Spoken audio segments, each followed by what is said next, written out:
नमस्कार, जय श्री कृष्णा। स्वागत करता हूं मैं आपका अपने चैनल कुंडली शास्त्र में। मैं हूं एस्ट्रोलॉजर रतन सिंह। मकर लग्न हो, मकर राशि हो, दोनों के लिए ये आने वाला जो सप्ताह है यानी कि 15 जून से लेकर 21 जून के बीच में बड़ा ही इंपॉर्टेंट रहने वाला है। ग्रहों में कुछ परिवर्तन हुआ है, स्थिति बड़ी विचित्र सी बनी हुई है। क्या कुछ पॉजिटिव है, क्या कुछ नेगेटिव है, इसके ऊपर हम थोड़ी सी विस्तार में चर्चा कर लेंगे। तो शुरू कर लेते हैं 15 जून से ही। 15 जून को एक बड़ा परिवर्तन होगा आप लोगों के लिए। जो अष्टमाधिपति बनते हैं सूर्य, वो राशि परिवर्तन कर रहे हैं और वो अभी आप लोगों के पंचम भाव में है और ये छठे भाव के अंदर जाएंगे और युति बनाएंगे बुध के साथ में। दिखने को तो ये बुधादित्य योग बनता है, लेकिन ये बन रहा है छठे भाव में। छठे भाव का वैसे तो क्या है, सूर्य जैसा ग्रह यहाँ पे आकर के ठीक ही माना जाता है, आपके शत्रुओं का दमन करता है। लेकिन अब ये है तो छठा भाव ही, ठीक है ना। अब यहाँ से अगर आप देखेंगे तो 8वें का स्वामी छठे में जा रहा है, ठीक तो नहीं है। छठे का स्वामी छठे में ही बैठा है, यानी कि बुध ऑलरेडी यहाँ पे बैठे हुए हैं। तो यहाँ से होगा क्या, इसका थोड़ा सा आप समझ लीजिए।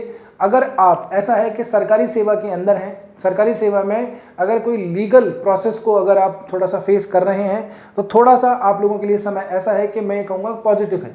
यानी कि अगर आपकी कोई तारीखें हैं, डेट्स हैं, तो उस पर थोड़ा सा फटाफट से काम कीजिए, रिजल्ट ज़रूर से आ सकता है इसी टाइम के अंदर। बुध का यहाँ पे साथ है, तो ये आप लोगों के लिए फेवर में जाने की पूरी संभावना है। भाग्य अधिपति अभी वर्गोत्तम में भी होंगे, इसके बारे में भी हम चर्चा करेंगे। तो छठे भाव के अंदर थोड़ा सा आप लोगों को इस तरह का इम्पैक्ट मिलेगा। साथ ही के अंदर ऑफिस पॉलिटिक्स से अगर परेशान है, टांग खिंचाई होती है, बुलिंग होती है, आपका क्रेडिट कोई दूसरा ले जाता है, इस तरह की चीज़ें हैं, तो भी आप लोगों को थोड़ा सा यहाँ पे राहत ही मिलने वाली है। ध्यान कहाँ रखना है, ध्यान उन लोगों को रखना है जो ट्रेडिंग वगैरह करते हैं, स्टॉक मार्केट वगैरह में काम करते हैं, जुआ सट्टा लॉटरी इस तरह की चीज़ों के अंदर इन्वॉल्व हैं। वैसे तो नहीं रहना चाहिए जुए सट्टे वगैरह के अंदर, स्टॉक मार्केट का थोड़ा प्रोफेशनल काम है। बाकी उन लोगों को थोड़ा सा सावचेत रहना चाहिए, बहुत ज़्यादा हड़बड़ाहट के अंदर, जल्दबाजी के अंदर और किसी को भी अनावश्यक ओवर कॉन्फिडेंट के अंदर कोई कमिटमेंट देने से बचना है। ऐसे समय पे किया गया कोई काम है, थोड़ा सा नुकसान यहाँ पे लग सकता है, यानी कि आर्थिक रूप से थोड़ी सी हमको यहाँ पे झटका दिखाई दे रहा है। ये शब्द थोड़ा सा बड़ा है, डराने वाला नहीं है, लेकिन आपको सावधान करना मेरा काम है।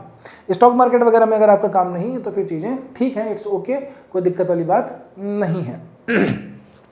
यहाँ पे एक और चीज़ मैं आप लोगों को कह दूं, जिन लोगों को हड्डियों से संबंधित थोड़ी सी परेशानी रहती है, आई साइट थोड़ी सी वीक है, या चश्मे का नंबर अभी बढ़ने को है, पता नहीं है, तो अब अगर थोड़ा सा अगर आप महसूस करें कि आई साइट में थोड़ी सी प्रॉब्लम हो रही है, थोड़ा सा विजन कमजोर हो रहा है, तो समझ लीजिएगा सूर्य की वजह से थोड़ी सी परेशानी है। बाल थोड़े झड़ रहे हैं, अगर हड्डियों में अगर दिक्कत आ रही है, पुरानी कोई चोट जो है वो उभर आई है, या फिर ऐसा है कि कोई स्किन एलर्जी सी हो रही है, डस्टिंग से थोड़ी सी प्रॉब्लम है, मौसम से थोड़ी सी दिक्कत हो गई है, तो समझ लीजिएगा ये छठे भाव से संबंधित बुध की यहाँ पे समस्या आ रही है। तो उन ग्रहों से संबंधित जो है थोड़ा सा इलाज करना आवश्यक होता है। मेडिकल जो इलाज है वो तो आप ले ही रहे होंगे, ले ही लेना चाहिए, उसमें कोई दिक्कत वाली बात नहीं है। आगे बढ़ते हैं, बात आती है 18 जून की। 18 जून को 3 बड़े इवेंट होंगे। क्या 3 बड़े इवेंट होंगे? सबसे पहले तो गुरु, जो आप लोगों के लिए भी उच्च अवस्था के अंदर केंद्र के अंदर बैठे हुए हैं, गुरु महाराज उच्च को तो चल ही रहे हैं, यही गुरु 18 जून को पुष्य नक्षत्र में प्रवेश कर जाएंगे। पुष्य नक्षत्र बड़ा ही शुभदायी, बड़ा ही उत्तम नक्षत्र माना जाता है। इसकी सभी नक्षत्रों में सर्वश्रेष्ठ होने की बात कही गई है। माता लक्ष्मी का भी जन्म इसी में हुआ माना जाता है। ये शनि ग्रह का नक्षत्र है और इसके देवता बृहस्पति स्वयं बनते हैं। अगले 1 महीने तक 19 अगस्त तक ये पुष्य नक्षत्र में रहेंगे, तो यहाँ से आप लोगों को स्पेशली व्यापार से संबंधित जो है ज़्यादा लाभ मिलने के ज़्यादा चांस है, क्योंकि धनदायी और थोड़ा ज्ञान का भी कारक बनता है ये नक्षत्र। शनि आप लोगों के खुद के लग्नेश बनते हैं, ठीक है, अभी वर्तमान में तीसरे भाव में बैठे हैं। धन और लग्न को दोनों को ही जो है रूल करते हैं आपके शनि महाराज। शनि का ही ये नक्षत्र है, तो यहाँ पे आप लोगों को शनि की स्पेशली थोड़ी सी कृपा एक्स्ट्रा प्राप्त होगी, ठीक है। गुरु तो अपना प्रभाव दे ही रहे हैं आपके ऊपर, गुरु की सीधी समसप्तक दृष्टि पड़ती है, तो अपने अंदर तो आप थोड़ा सा ज्ञान, सम्मान, थोड़ा सा कॉन्फिडेंस तो फील कर ही रहे होंगे। अगर ऐसा नहीं हो रहा है ना जनाब, तो ये मान के चलिएगा कि थोड़ी सी आपकी जन्म पत्रिका के अंदर गुरु की स्थिति ठीक या तो नहीं है, या फिर गुरु से संबंधित अभी कोई महादशा प्रत्यंतर दशा अंतर भी नहीं है। वीडियो में व्यवधान के लिए थोड़ी क्षमा चाहता हूँ। कुछ इंपॉर्टेंट बात आप लोगों से करनी है। अव्वल तो ये कि जो लोग कंसल्टेशन फीस नहीं दे सकते, हमको नहीं, किसी को भी, वैसे तो हमारी काफ़ी जेन्युइन रहती है, वो लोग अपना प्रश्न कमेंट बॉक्स में लिख दीजिए। Q&A सेशन जब भी होगा आपके प्रश्न को ले लिया जाएगा। अभी थोड़ा समय लग रहा है, लेकिन आपके प्रश्न को ले लिया जाएगा। दूसरी बात यह है कि जब भी आप कोई भी वीडियो देखिए, राशिफल का, लग्न फल का, मेरा ही नहीं किसी का भी देखिए, तब आपको कुछ काम करना चाहिए। सबसे पहले तो आप अपनी पत्रिका उठाइए, उसके बाद में ग्रहों की स्थितियां देखिए, और फिर उसके बाद में अभी देखिए किस ग्रह की दशा, अंतरदशा, प्रत्यंतरदशा चल रही है, उनसे संबंधित ग्रह गोचर को फॉलो कीजिए, ज़्यादा सटीक परिणाम प्राप्त होंगे। तीसरी बात, जो भी सामान्य रूप से उपाय बताए जाते हैं वो एक सामान्य प्रवृत्ति के उपाय हैं। आपकी पत्रिका के ऊपर कौन सा उपाय लागू होता है, आपको कौन सा काम करना चाहिए, ये आपकी पत्रिका देखने के बाद ही ज्ञात किया जा सकता है। बस इतना ही, आगे आप वीडियो एंजॉय कर सकते हैं। जब आएगा तब इसका ज़्यादा इम्पैक्ट पड़ेगा। शुक्र की यहाँ पे साथ में युति हो रही है, जो आप लोगों के लिए ज्ञान भाव, पंचम भाव का रोमांस का कारक बनता है। रोमांस अधिपति विवाह के भाव में गया हुआ है, तो जो लोग संबंधों में है, रिलेशनशिप में है, उन लोगों के लिए बड़ा उत्तम समय है। शादी वगैरह की आगे प्रोसेस कीजिए, घर वालों से थोड़ी सी बात कर लीजिए, शादी वगैरह होने के लिए ये बहुत बढ़िया अच्छा समय आप लोगों के लिए है। और इसके अंदर 19 और 20 के जो 2 दिन आएंगे, 19 जून और 20 जून, यहाँ पे चंद्रमा भी प्रवेश कर जाएंगे। अब आप देखेंगे तो 2 शुभ ग्रह तो हैं ही ऑलरेडी साथ में युति बना के बैठे हुए। अब यहाँ पे चंद्रमा भी जब प्रवेश करेंगे, सप्तमाधिपति चंद्रमा ही बनते हैं। केंद्र के अंदर चंद्रमा और गुरु का मिलन होगा, गज केसरी योग बनता है। ये भी बहुत ही अच्छा शुभदायी योग होता है। तो 19 और 20, क्षमा कीजिएगा, 18 और 19 जून के जो 2 दिन हैं, इनको स्पेशली व्यापार से संबंधित, अपने दाम्पत्य जीवन से संबंधित, रोमांस से संबंधित, अपने रिलेशनशिप से संबंधित कोई काम करना हो, कोई बड़ा स्टेप लेना है, बड़ा निर्णय लेना है, उसके लिए इसको भुना लीजिएगा। ठीक है, आगे बढ़ते हैं। तो इसी 18 जून को एक और अच्छा इवेंट आता है। आपके भाग्याधिपति बनते हैं बुध महाराज। अभी बुध की पोजीशन स्थान के हिसाब से इतनी ठीक नहीं है, लेकिन स्वराशि के हैं। बुध वर्गोत्तमी हो जाएंगे इसी 18 जून को। वर्गोत्तमी का मतलब नवमांश में देखेंगे तो ये मिथुन राशि में ही मिलेंगे। नवमेश अगर वर्गोत्तमी हो जाता है तो बहुत शुभदायी है।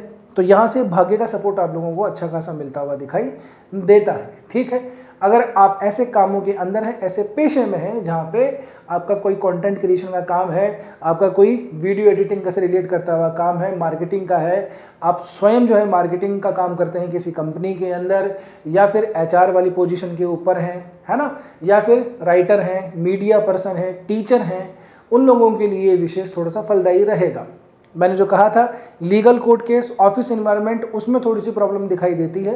बाकी अगर हम किस्मत के हिसाब से बात करें, भाग्य के हिसाब से बात करें, धर्म के हिसाब से बात करें, तो इन ग्रह का वर्गोत्तमी होना ठीक ही है। यानी कि अपने भाव का जो दूसरे भाव है उसमें थोड़ा सा बल अधिक आ जाता है।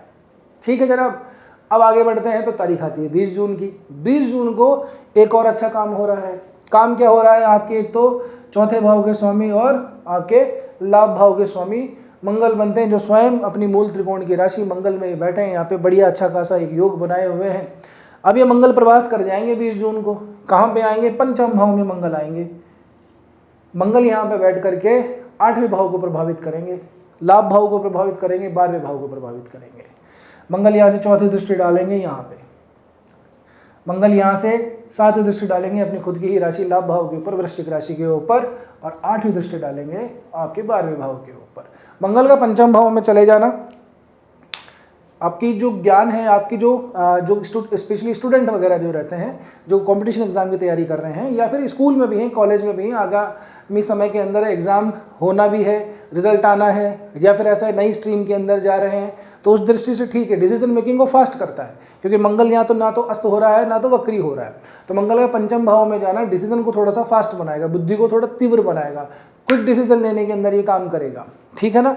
मंगल यहाँ पे जाने के बाद में रिलेशनशिप वगैरह के अंदर थोड़ी सी गर्माहट थोड़ी ज़्यादा पैदा कर देता है। हालांकि इस भाव के स्वामी जो है वो थोड़ा ठीक बैठा हुआ है, लेकिन मंगल का प्रभाव अपना मंगल का ही है, थोड़ा सा अग्रेशन लाता है रिलेशनशिप के अंदर। ठीक है, और साथ ही के अंदर ऐसा है कि आपको फटाफट से सामने से रिप्लाई चाहिए होता है। ऐसा भी हो जाता है कितने समय हो गया तुमको बात कही, उसको बात का जवाब नहीं दिया, किसी बात को पकड़ करके बैठ जाना, यानी कि चीज़ें सॉर्ट आउट करने के लिए मंगल थोड़ा सा आता है। अगर आपके जो रिलेशनशिप है उसमें ठीक चल रहा है तो इट्स ओके, इन चीज़ों का थोड़ा ध्यान रखिएगा। और दूसरा, पढ़ाई लिखाई से संबंधित चीज़ों के मामले में मंगल थोड़ा सा शुभदायी रहेगा। ठीक है ना, तो इतनी चिंता वाली बात मंगल की दृष्टि से नहीं है। मंगल को अगर आप देखेंगे तो यहाँ पे एक चीज़ हो जाती है, आपके जो लग्नेश राशि हैं शनि, उनकी तीसरी दृष्टि मंगल के ऊपर पड़ती है, तो शनि का प्रभाव भी पंचम भाव के साथ साथ मंगल पे भी अब आ चला है। तो यहाँ से भी आप लोगों को थोड़ा सा ध्यान रखना चाहिए। हालांकि आपके लग्नेश राशि से अगर चार्ट के अंदर ठीक पोजीशन में बैठे हैं तो फिर तो कोई दिक्कत ही नहीं है, लेकिन अगर ऐसा नहीं है तो थोड़ा सा ध्यान रखिएगा, गलत डिसीजन हो सकते हैं। भाषा थोड़ी सी मैली कुचली हो जाती है, कई बार आदमी जो है थोड़ा सा वायलेंट ज़्यादा हो जाता है, जल्दी से उसको गुस्सा ज़्यादा आता है, तो इन चीज़ों को थोड़ा ध्यान रखिएगा। 8वीं दृष्टि सिंह राशि के ऊपर पड़ती, केतु ऑलरेडी बैठे हैं, धर्म कर्म के अंदर थोड़ा ध्यान दीजिए, थोड़ी सी मेडिटेशन कीजिए, पूजा पाठ में थोड़ा ध्यान लगाइए, बजरंग बली का थोड़ा सा ज़्यादा हो सके तो उतना ज़्यादा पाठ करने का प्रयास कीजिए। लाभ भाव के ऊपर दृष्टि डाल रहा है अपनी ही राशि के ऊपर, तो यहाँ से ग्रोथ थोड़ा सा करियर में अच्छी बना देता है, क्योंकि ये जल तत्व की राशि है वृश्चिक राशि। अपनी ही दूसरी राशि के ऊपर दृष्टि पड़ना इस भाव में थोड़ा बल ज़्यादा दे देता है, तो अपने मित्रों से, बड़े भाई से, बॉस से, मैनेजर से, ठीक है, उनसे थोड़ी सी अच्छी ट्यूनिंग हमको यहाँ पे बनती हुई दिखाई देती है। तो अगर कोई काम निकलवाना हो तो काम ज़रूर से निकलवा लीजिएगा।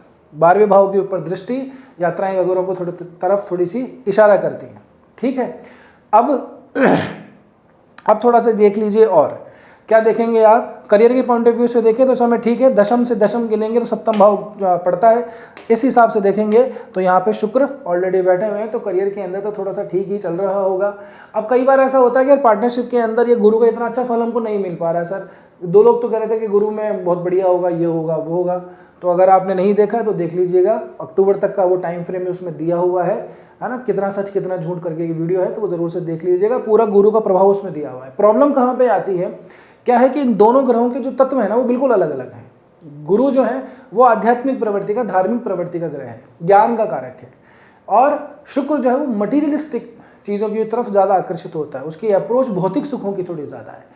तो धार्मिकता या आध्यात्मिकता एटलीस्ट और भौतिक सुख दोनों एक साथ साथ में बहुत कम चल पाते हैं। उसको बैलेंस करने के लिए इतना प्रवीण होना आवश्यक है विवेक रूप से, ताकि इन चीज़ों का भोग ठीक से कर पाए, या ऐसा कहें कि इन दोनों के अंदर ही जो है इनका सुख प्राप्त कर पाए, ठीक है। तो कन्फ्यूजन आदमी में ज़्यादा चलता है कि यार ये ठीक है कि ये ठीक है, ब्लैक एंड वाइट वाला जो ऑप्शन होता है, ब्लैक ठीक है, ब्लैक वाइट ठीक है ना, उस तरह की चीज़ें थोड़ी सी ज़्यादा रहती है, तो कन्फ्यूजन आदमी में थोड़ा ज़्यादा दिखाई देता है, ठीक है। अब इन्हीं से संबंधित अगर दशा अंतर्दशा चल पड़ी, गुरु में शुक्र का अंतर है, शुक्र में गुरु का अंतर है, या प्रत्यंतर में थोड़ा आगे पीछे हो गए हैं, तब थोड़ा सा ज़्यादा प्रभाव पड़ता है। हालांकि 2 शुभ ग्रहों का इस तरह से युति होना सामान्य रूप से ठीक माना जाता है, लेकिन तत्वतः अगर देखा जाए तो इनकी दोनों की प्रवृत्तियां बिल्कुल अलग अलग हैं, दोनों विपरीत ध्रुवों के ऊपर हैं। तो किस ग्रह से संबंधित आपका समय चल रहा है वो ज़्यादा निर्भर करता है, ठीक है श्रीमान जी, या श्रीमती जी, या श्री और सुश्री जी, जैसे भी आप हैं।